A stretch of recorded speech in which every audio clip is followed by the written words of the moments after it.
Healthcare reform, the #1 topic in America that everyone is talking about. It affects moms and dads, aunts and uncles, and including you. Over the next 5 minutes, we're going to be talking about healthcare reform.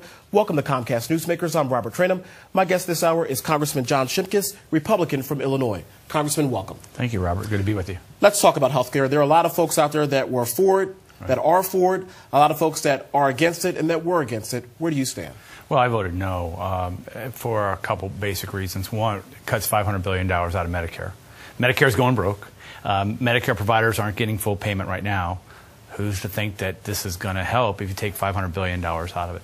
Second thing, it expanded Medicaid. Medicaid is a state shared responsibility.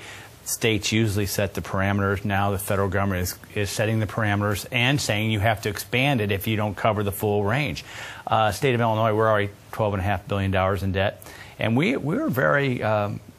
have a good expansion of Medicaid, but this even expands it more, where we're going to have to pay $2 billion more in unfunded liabilities. Of course, we all know about the centralized debate is government being more active in the decisions of everyday Americans and a bigger federal government and federal bureaucracy. Then you bring in some pro-life concerns that many of us have. Was that the Stupak Amendment? That was the Stupak Amendment. So all in all, it's a bad bill across the board. There are some positives, the pre-existing conditions, the capitation of plans, those things that we could have done in a market-based solution.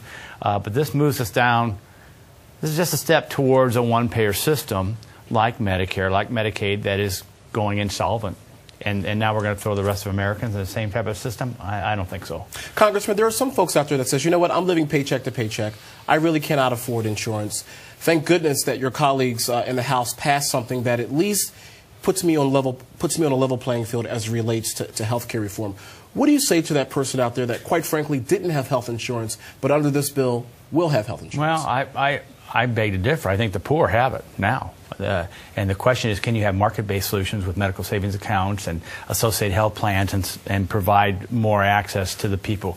I think what this will end up doing is you end up, people who have jobs now will not have jobs because the employer is going to have to pay more money out of pocket, depending on the size of the company. If it's 25 or less, $675. If it's 100 employees or more, the penalty is $2,000 if it doesn't meet the standards. I think what you're going to see is people holding off. The #1 issue in America is jobs in the economy.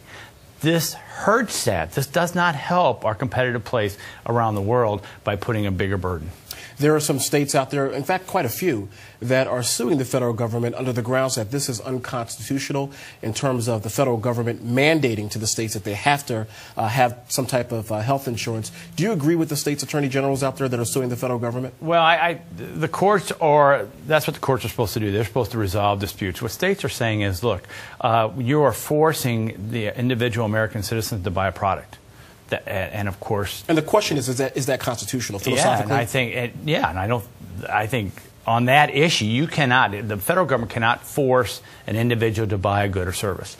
And what we're doing, we're putting the cart before the horse. We're saying you have to buy this, and then we'll regulate it through the Interstate Commerce Clause. Well, I think that's going to be curious. The other thing is, in the bill, there's no severability clause. So even if the court said, okay, that's part is unconstitutional, usually they have language in it that says, okay, the rest of the bill can be enacted, but there's no severability clause. I think they're in great damage of this being overturned, but it'll take time, so a lot of this change is going to be moving forward before we even have a chance to have the courts weigh in on it. In our few seconds left, do you think this will go to the Supreme Court?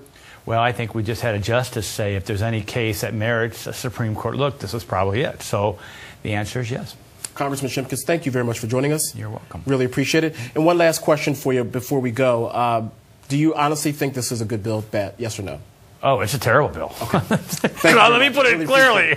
And thank you for joining us for this edition of Comcast Newsmakers. I'm Robert Trenum. As always, thanks for watching. We'll see you next time.